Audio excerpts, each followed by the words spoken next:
Okay, I need to sit down for this one. I've been holding this in for centuries, and today is the day I let it out. We are talking about Dark Lord Decor. Dark Lord Decor. And why it is, without exception, every single time, an absolute catastrophic failure of taste, vision, and basic spatial awareness. I have visited 17 dark fortresses. 17. And not one, has had a single comfortable chair. Let me paint you a picture. You've just traveled across the cursed wastes, which, side note, also badly named, we'll get to that another day. You've crossed the bridge of eternal despair. You've gotten past the shadow guards, and you enter the fortress of the supreme dark overlord. And what do you see? Skulls. Skulls everywhere. Skull sconces. Skull door handles. A skull throne that is structurally not ergonomic at all. I sat in one once, don't ask, and my back has not recovered.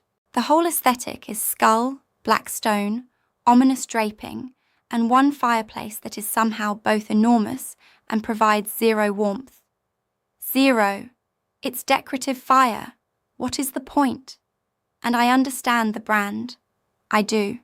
You're a Dark Lord. You want to be intimidating. You want heroes to walk in and immediately feel the weight of their impending doom. Fine. Valid. But here is what I need you to understand. You can be terrifying and have throw pillows. These are not mutually exclusive concepts. The Dark Lord Malakar, very powerful, genuinely frightening, turned 3 kingdoms to ash, had a reading nook, hidden behind his tapestry of eternal suffering, a little chair, a candle, a stack of scrolls. And do you know what? It made him more intimidating. Because you'd see it and think, this man has range.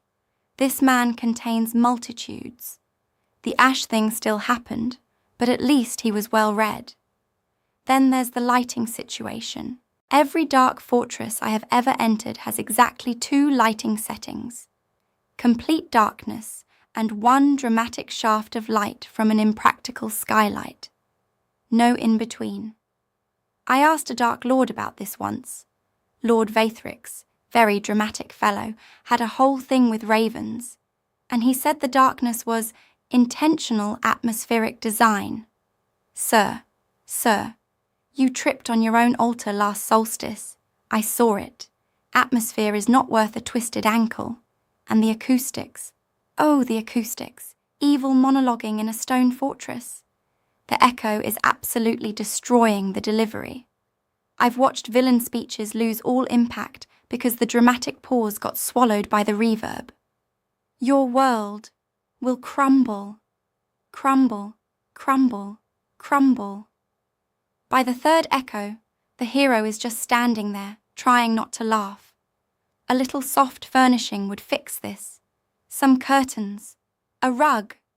Now I want to be fair, and I am always fair.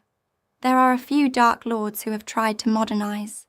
One in the Eastern Wastes recently added what I can only describe as a moody lounge area.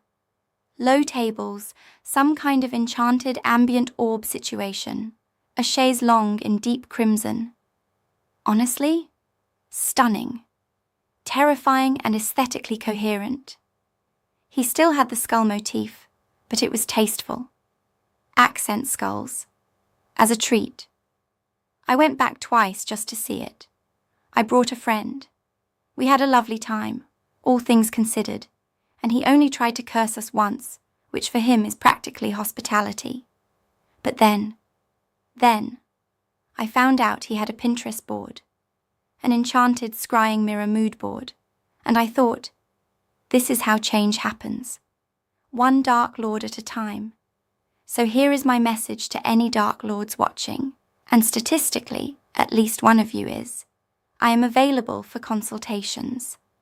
I have 600 years of interior glamour experience. I know a goblin artisan who does incredible work in cursed obsidian with softer undertones. We can keep the menace. We can absolutely keep the menace. We just need to talk about your seating situation, your lighting plan, and why you have 17 skull chandeliers when just one would make the point. The realm deserves better. Your minions deserve better. And frankly, so do you. This has been your Fae bestie, Lyra Whisperthorn. Subscribe for more unsolicited opinions from someone who has been alive long enough to have context. Blessed be. Mostly.